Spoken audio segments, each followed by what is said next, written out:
Alors, nous avons avec nous en ligne la mairesse Véronique Venn. Madame Venn est mairesse de Sainte-Marie-Salomé. Bon après-midi, Madame Venn. Bonjour, Monsieur Pierre. Ça va bien? Ça va très bien, vous? Oui, ça va très bien, mais j'ai l'impression que ça va pas très bien pour Sainte-Marie-Salomé. Expliquez-nous où se trouve Sainte-Marie-Salomé d'abord. Sainte-Marie-Salomé est un village tout près de la ville de l'Assomption, dans l'Est, là, sur la rive nord. Mhm. Donc, on est un petit village de 1200 habitants, 98% agricole, avec un petit noyau villageois, avec une église, comme tout bon petit village québécois qu'on retrouve un peu partout ailleurs. Avec la plus jeune mairesse au Québec, non? Non, malheureusement. Mais j'ai maintenant 40 ans, j'ai déjà été plus jeune. J'ai débuté ma carrière à 31 ans comme mairesse. Donc oui, j'étais plus jeune au départ, mais le temps nous rattrape et l'expérience aussi, donc c'est une bonne chose. Mais je vous assure que je ne vous donne pas 40 ans. Quelquefois, c'est pas un compliment parce que ça prend de l'expérience aussi, n'est-ce pas? Alors, exactement, oui. Alors, cela dit, comment on dirige une petite municipalité de 1200 âmes? Je regarde ça avec le fait que la situation qui nous commande aujourd'hui, c'est cette situation de dumping qui se fait à Sainte-Marie-Salomé. Comment on comprend, comment on agit quand des choses comme ça arrivent avec seulement 1200 personnes, citoyens, citoyennes dans la petite municipalité? Comment on fait pour repousser cette agression littéralement? Oui, exactement. C'est une agression parce que ça a été très parasitaire depuis 2 ans. Les camions, les voyagements, là, je ne sais pas si vous pouvez vous imaginer, là, une route locale qui est une entrée de la ville où circulent de 100 à 300 camions de convois de terre qui voyagent par jour sur le territoire depuis les 2 dernières années. C'est incompréhensible. Nous, en tant que municipalité, on a 3 personnes à la municipalité, 3 ressources là indispensables à la municipalité, dont un inspecteur. Nous, depuis 2 ans, on fait les suivis auprès de la CPTAQ, qui est la Commission de la protection du territoire agricole, qui est censée, en fait, qui est l'organisme qui régit tout ce qui a trait à l'exercice sur les terrains agricoles. Ce terrain-là est en effet en terre agricole et a été soumis à l'approbation d'une activité par la CPTAQ qui a demandé une garantie.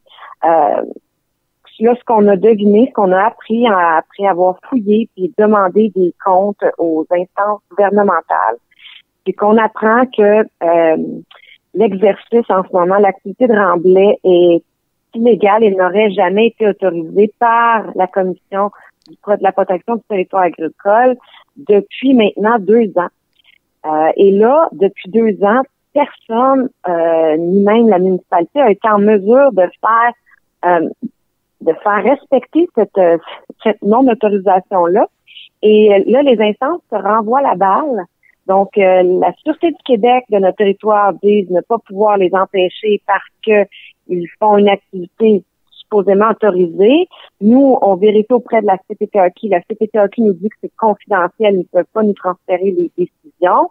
Ensuite, le ministère de l'Environnement, lui, procède dans sa lenteur un peu légendaire et en ce moment très discriminatoire parce que ils ont constaté effectivement du remblai contaminé. Il y a des traces d'hydrocarbures dans le remblai. On est pris en otage littéralement là comme petite municipalité avec un manque de ressources, d'effectifs, d'emprise en fait sur les lois qui nous gouvernent. On demande au gouvernement on a adopté 3 résolutions au cours de la dernière année qui demandaient aux instances de prendre leur responsabilité. Et ça l'a pris, je vous dirais aujourd'hui, cette semaine, des sorties médiatiques. Puis ce matin, je suis de bonne humeur parce que les camions sortent du site. Les camions sont littéralement sortis et l'exploitant a senti la soupe chaude. Et quand même, une question extrêmement importante, le site appartient à qui? Est-ce que c'est à la municipalité? Est-ce qu'il y a un propriétaire du site et il se trouve qu'il y a quelqu'un qui a dû donner des autorisations? Oui. Le seul et unique responsable de tout ça revient toujours au propriétaire. Le propriétaire est une entreprise privée, c'est un nom enregistré, si je ne me trompe pas, c'est les fermes Collin, là, c'est publiquement accessible. On voit très bien que le propriétaire est ferme Collin, qui est responsable de demander son autorisation à la CPTAQ depuis les dernières années. C'est lui également qui a reçu tous les avis d'infraction de la CPTAQ par rapport à son activité actuelle. C'est lui qui a reçu également la mention comme quoi son exploitation n'était pas autorisée à la CPTAQ, mais qui maintient toujours. Dans ce cas-ci, là, M. Pierre, ce qui est difficile à comprendre, c'est que le propriétaire il y a quelqu'un qui est venu gérer sa terre il y a comme un intermédiaire qui est arrivé à un moment donné dans l'équation, là, un monsieur qui est arrivé comme... Un gérant. Oui, un gérant, un gestionnaire du site qui lui a, avec des contacts, là, favorisé des entreprises privées qu'on connaît, là, qui sont mentionnées dans l'article de la presse qui est sorti hier. Mais il a favorisé ces entreprises-là pour les inviter à venir justement faire le dumping, là, faire le remblai illégal sur ce terrain-là.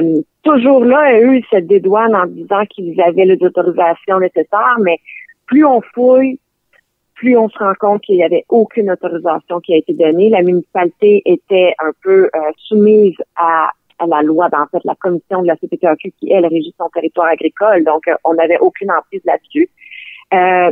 On était un peu dépourvus d'accès puis de tellement dépourvus, Madame la mairesse, que même la mairesse a dû hier manifester solidarité pour demander la fin de cette situation inacceptable. Exactement. Avec une vingtaine de citoyens, on s'est mobilisés ce matin. Il y a même un tracteur, là, un citoyen en tracteur qui est venu.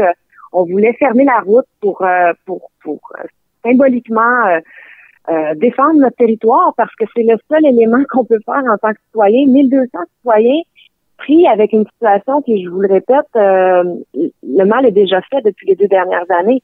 Ce sable-là, on pourra pas jamais probablement le remettre en état et être rassuré par rapport à cette situation-là. J'ai de grands doutes quant à ça. Et ça va juste, je voudrais, ce que je souhaite, c'est créer, susciter plus de vigilance auprès des élus quant à ce type d'activité-là sur leur territoire.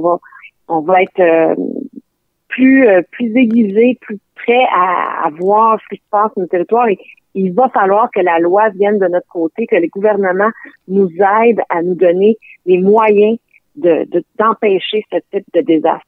Maintenant, il s'agit quand même de terres agricoles et ça ne rime pas toujours avec de la terre contaminée. Certainement que la terre qui a été transportée là, et d'ailleurs le ministère a récupéré des échantillons, paraît-il, de terre contaminée.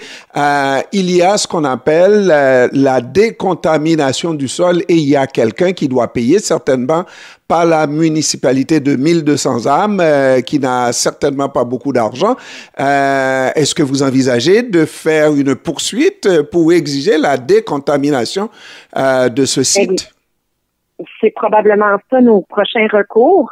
Malheureusement, encore, vous le dites bien, c'est toujours le contribuable qui va devoir assumer ça via ses taxes. Et je vous répète aussi que en tant que contribuable, on paie déjà des taxes par nos impôts pour payer les instances gouvernementales qui nous dirigent. Et là, on se retrouve, à vouloir faire des suivis par rapport à ça, mais si la succession de ce propriétaire-là disparaît dans la nature parce que la succession ne voudrait pas, par exemple, prendre possession de cette terre-là, ça va devenir ce qu'on appelle un site orphelin. Un site orphelin, c'est un site qui est dangereux, qu'on doit surveiller aux frais de tous les contribuables et qui ne pourra jamais être remis en état parce que tout le monde se retire de cette responsabilité-là. Puis je vous dirais qu'en ce moment, ce qui m'insulte le plus, c'est que ces exploitants-là, autant le gestionnaire, les compagnies qui ont contribué au remblaiement, ils se sont enrichis en ce moment sur cette situation.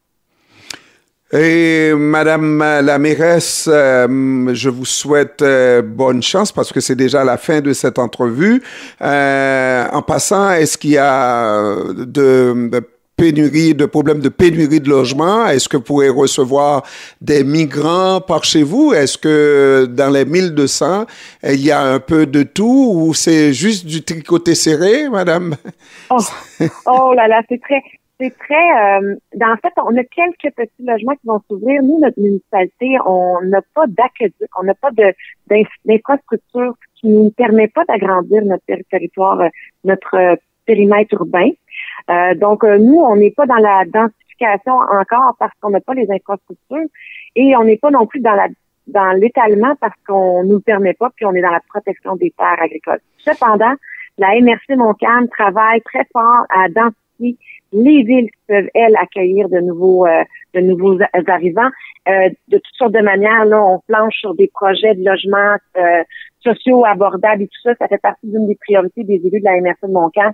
Puis je ne vous cracherai pas que mes efforts vont être mis à ce moment-là auprès de l'ensemble des 10 municipalités dont fait partie la Sainte-Marie-Salomé dans la MRC de Montcalm. En attendant, nous, de passage, on viendra vous faire le coucou à la mairie et en vous souhaitant vraiment du succès et que cette situation cesse une fois pour toutes, n'est-ce pas? Je vous dis encore une fois à la prochaine et bonne chance, Madame la mairesse. Merci beaucoup. Vous êtes toujours les bienvenus à Sainte-Marie-Salomé. Vous m'appelez, vous me faites signe, je vous accueille personnellement. Merci beaucoup. Merci. Au revoir. Bonne journée. Bonne journée. Au revoir. Au revoir.